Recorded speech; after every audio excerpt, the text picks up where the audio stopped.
Everybody, this is Lee, and I'm talking once again about the Dakota Access Pipeline.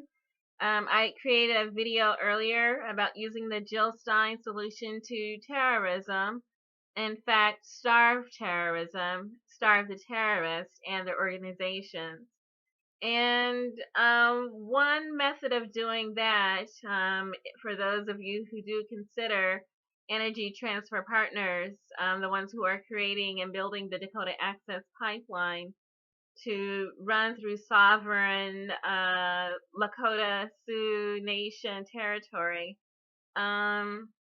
If you do consider that terroristic in nature, that it's possible to take steps if you cannot go to the location, and many people cannot. They have other obligations, or they're just unable to travel.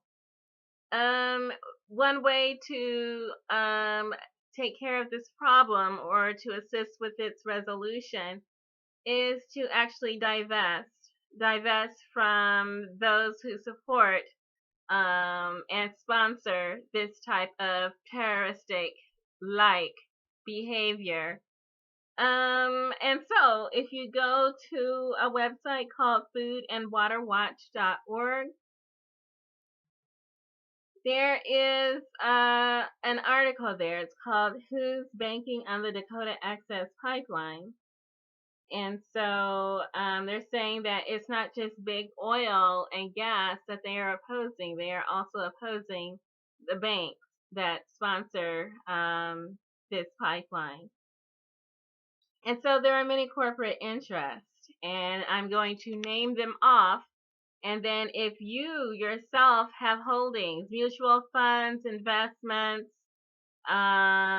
transactions, if you have checking accounts, bank accounts, if you're holding any kind of stock, you might want to consider divesting from the banks who have decided to fund the Dakota Access Pipeline that also connects with the Bakken Pipeline.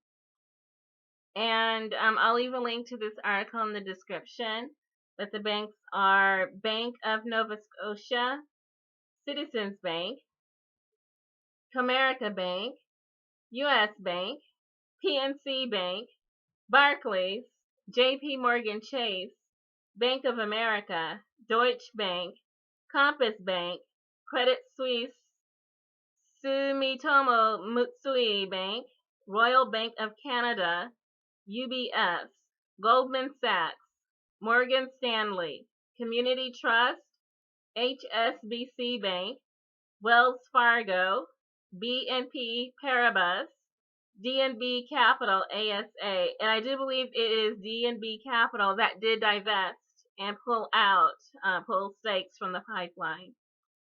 SunTrust, Royal Bank, Bank of Tokyo, Mitsuho Bank, Citibank, ABN AMRO Capital, TD Securities, Credit Agricole, Intesa San Paulo, ING Bank, Natixis, Bayern LB, BBVA Securities, ICBC London, SMBC Nikko Securities, Societe Generale.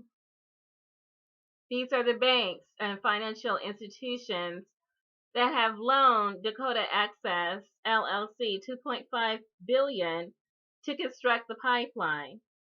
They've also committed additional resources to the Energy Transfer family of companies so it can build even more oil and gas infrastructure.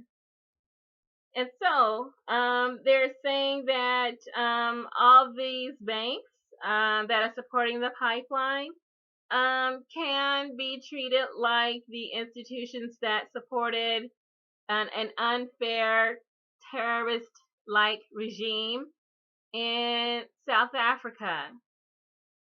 What our government will not do, we the people can do by divesting and refusing to support and assist with the sponsorship of a fossil fuel industry that has put profit over people and planet in peace, certainly public health. These pipelines have been breaking to run them into lakes and rivers, especially a lake connecting to the Missouri River, which connects to the Mississippi, is very damaging to the public health of more than 18 million people. Agriculture, fisheries, livestock, human drinking water, municipal water sources, all will be contaminated when that pipeline breaks. So the time for you to stand up is now. Even though you cannot make it there, you can also do your part to put pressure on the banks that fund this pipeline to stand down from the support of terroristic-like activities. Good luck.